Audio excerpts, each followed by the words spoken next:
Expert, ওনার মন্ত্রণালয়ের উপরে উনি এক্সপার্ট থাকবেন।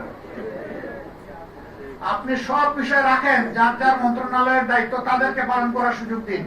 মাননীয় প্রধানমন্ত্রীর দায়িত্ব আপনার পালন করার দরকার নেই, করতে দিন। আপনি আপনার মন্ত্রণালয়ে অ্যাটেনশন দিন, জাতিকে শান্তিতে থাকতে দিন। সম্মানিত ভাইয়েরা, দেশে কোনো বিনিয়োগ হচ্ছে না, না দেশি না বিদেশি। কিভাবে হবে? ঘাটে ঘাটে ঘুষ, ঘাটে ঘাটে দুর্নীতি। কে আসবে এখানে বিনিয়োগ করতে?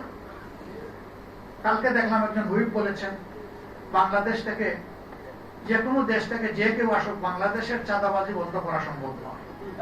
মানে এটার মাধ্যমে চাঁদাবাজিকে এখন জাতীয়করণ করা হলো কিনা আল্লাহ।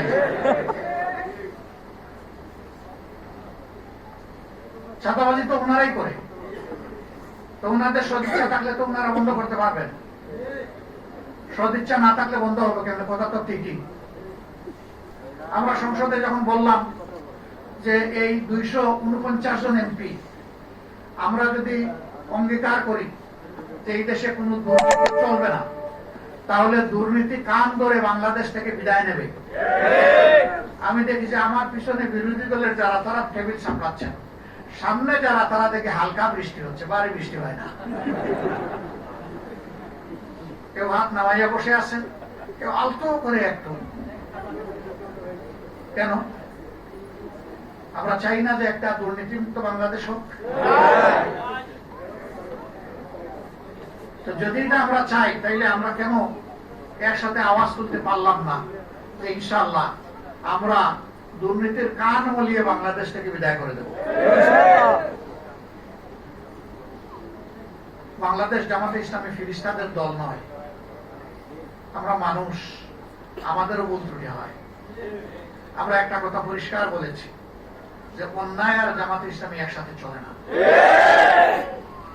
কিন্তু এর দ্বারা এটাও আমরা মিন করছি না যে আমরা কোনো অন্যায় করি না। আমরা মানুষ, আমাদের ভুল হয়, অন্যায় হয়, দোষ হয়, অপরাধ হয়। আমরা আহ্বান জানিয়েছি, যারা দেশকে ভালোবাসেন, জাতিকে ভালোবাসেন, আমাদের অন্যায় অপরাধ দেখলে আমাদেরকে ধরে দিন। আমরা কথা দিচ্ছি, আমরা সংশোধন করব ইনশাআল্লাহ। আমি সহকর্মীদেরকে বলবো, গায়ে যদি আপনার সাদা কাপড় থাকে, আপনাকে যত্নশীল হতে হবে। সমাজের যে কথাটা আছে, সাদা কাপড়ে দাগ লাগে, কথা ঠিক না? না, সাদা কাপড়ে কম লাগে, কিন্তু যা লাগে তা ভাসে। Very careful.